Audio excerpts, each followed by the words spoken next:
Hey guys, welcome to the August 2020 budget review. Starting off, if you'd like to help the channel, I have a way that you can do so.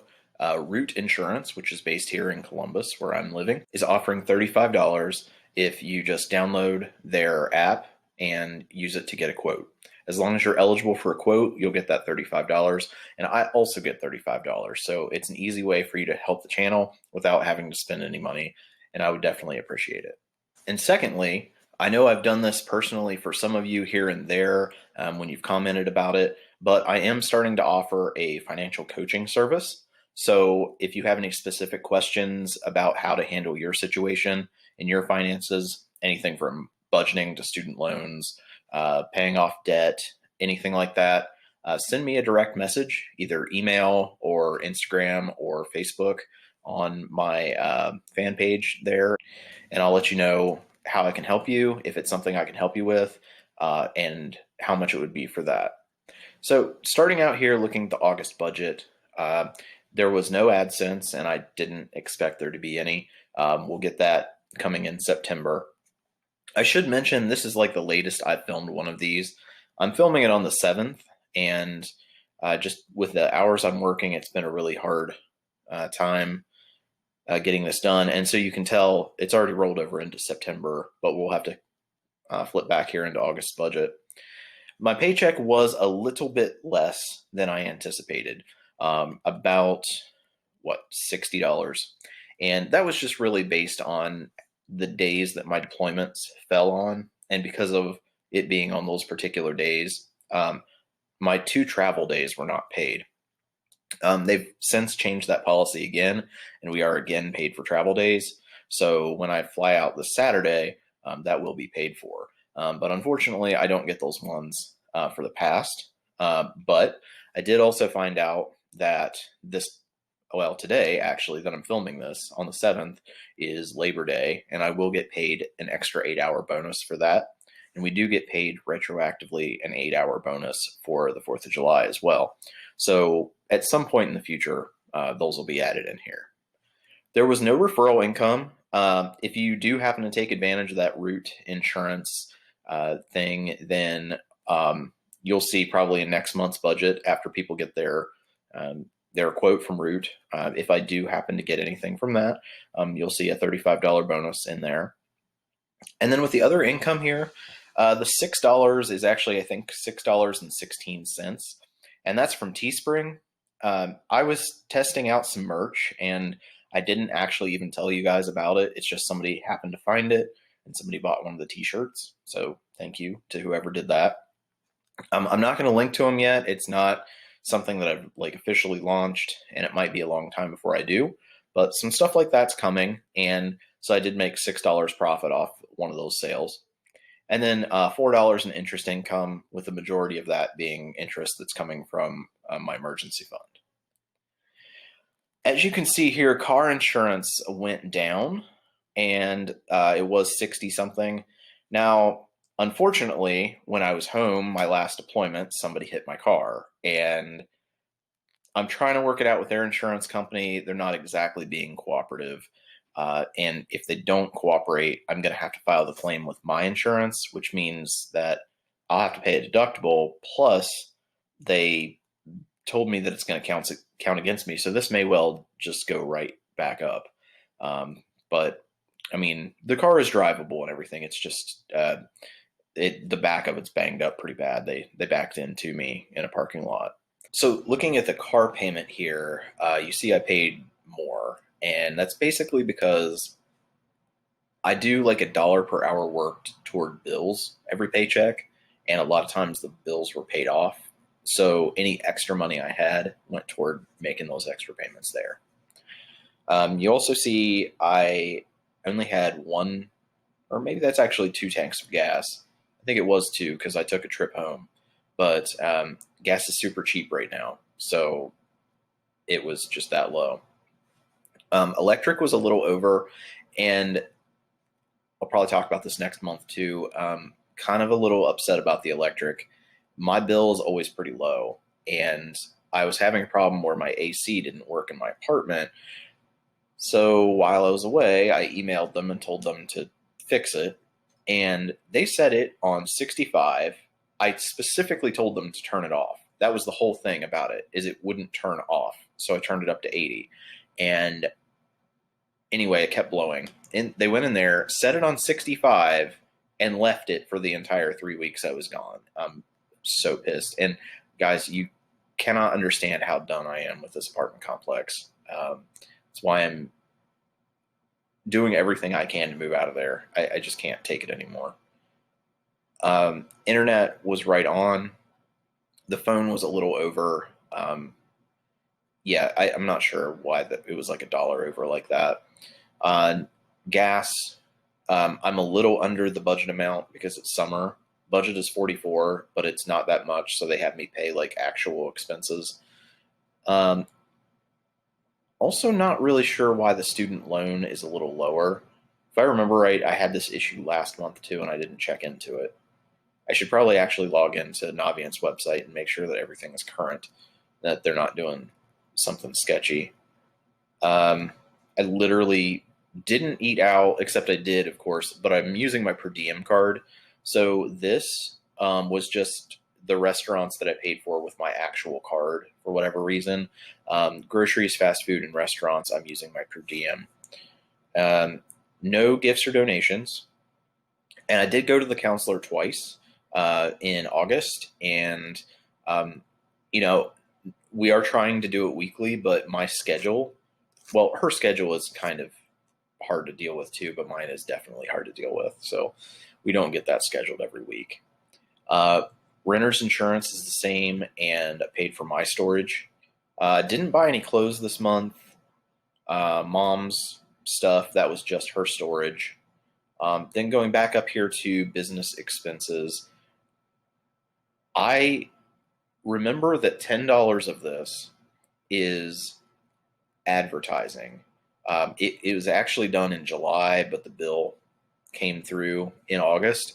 I had run an ad on Instagram and Facebook for something related to the channel. So that was $10 budget I set for that. And the other $10 is for a virtual Zoom conference that I attended for the channel as well. And then let's take a look here at everything else. $1 for parking was when I drove to Charleston, long story, to get my haircut. They didn't have free parking. And actually, for some reason, it was supposed to be several dollars more than that, but I'm not going to complain that they only charged my card $1. And then service and parts, I did get the serpentine belt replaced on the car because when I got the oil change the previous month, they pointed out it was cracking. And I did verify it. It was. They weren't trying to take advantage of me. And because I've been driving a lot and making trips back home, that's definitely something that I want to make sure is good to go. And then shipping, I did buy a book of stamps. I was surprised how much they cost now, but I did buy a book of stamps, and that was $11. Movies and DVDs was when I was at home. I got a DVD or something from Redbox, so that was like one night there. The finance charge is how much interest is being charged to my credit card for the month. And then the service fees, those are fees on the money orders. I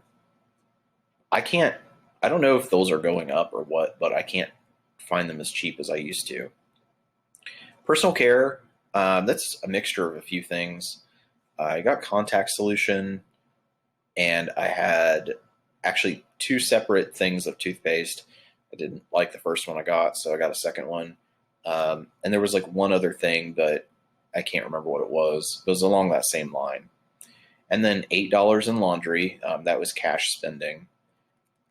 The transfer of $964, normally if it happens in the same month, transferring money over to savings, that actually balances itself out and it doesn't show here, but this must have overlapped one of the months.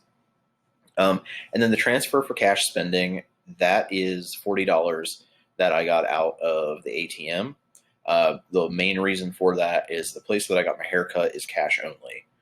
So I did, in fact, you know what? Actually, I'll have to go back and change this. I meant to do it. It's on my list. I just haven't got to it. But I need to essentially, I believe what it is I think I gave the guy $30 because this is West Virginia where I got my haircut, so it's cheaper. I think it was 25 plus like a $5 tip or something like that. And then I had $10 left, which I then went next door and spent on a meal. So that $40 is gone, but I forgot to put those transactions in, which I will go back and do. And then the air travel, that is for baggage, $30 twice. And those are on my expense reports, and those will eventually be reimbursed. Hotel, that is because I went home and I stayed for 2 nights in a hotel. And then the rental car and taxi, that is 2 trips on Lyft, and that's for work, which again is going to be on my expense report, and that'll be eventually paid back to me. So now we're looking at income by merchant, and it says last month, but that's because I'm filming this in September and we're talking about August. So my company is 100%, and then Teespring, and then my interest. So that was all the money that I made this month. Let's go ahead and look at net worth over time. And keep in mind when we're looking at this, we're not paying attention to this very last column because that's September. We're actually looking at this one, which is August. So as you can see, the black dot's quite a bit higher. So, still making it happen. You can see the red bar down here did go up a little bit. So still making some progress on the debt there. So that's still very much on an upward trend. And scrolling down here to the bottom, we'll take a look at the actual numbers. And you'll see here that assets did increase a good bit. That's not always completely reliable, though, because Mint doesn't calculate everything correctly. I have to go back and fix it. But it does do the debts correctly.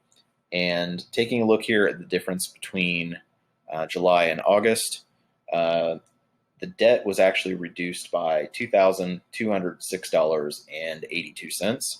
And then the net worth here, it's calculating as this. There were a few things that I needed to adjust for in that. So to adjust that number, I have to add in my $2,602.55 per diem. That was the balance at the end of the month. And then my checking account doesn't always update exactly right on here. So it was $125.23 off. So adjusted for that, that makes, oh, and I forgot to add in, I have this gift card I keep forgetting to use that I carry in my wallet. That's $150. So when you factor all of that in, my net worth at the end of August 2020 is negative $153,927.51. So that is an increase in net worth of $3,578.07 since last month. You might also have noticed up here that it didn't go up as high as some of the other months. Like it didn't increase as much as it has been. And part of that is because there was $1,000 that I got from SBA EIDL loan advance a couple of months back, and it was just sitting in my account. But technically, while that is sort of an asset of mine, it's not a personal asset, it's a business asset. I just hadn't had money for the channel. I was just putting money into it, but I didn't have money that belonged to the channel. So I didn't have a business bank account yet. But I now have a business bank account for the channel, and I still have that money, but it's in that account. It's no longer factored into my personal finances where it was before. It probably should not have ever been actually counted as mine. But that's why you only see the $3,000 some increase, is because it's basically accounting for in that a loss of $1,000 that was previously in my accounts. But that's all I've got for this month. I am still planning on filming those other videos that I told you about last month, about why I left the job I had earlier this year, and then what I'm planning to do after this job ends, because it is temporary. Unfortunately, finding time to film that has been a challenge, and I also realize it's going to be a very long video, so it might end up getting split into two, but I am working on that, and I want to get that out for you guys. The only other thing is just a reminder, if you guys do have any questions about specific situations with your own finances, let me know down below, and or send me a email, which is on the About tab on my channel, or you can go and send me a DM on my Facebook fan page or on Instagram. Instagram might actually be the best way. Just send that over to me. It's the MarkGoudy on Instagram.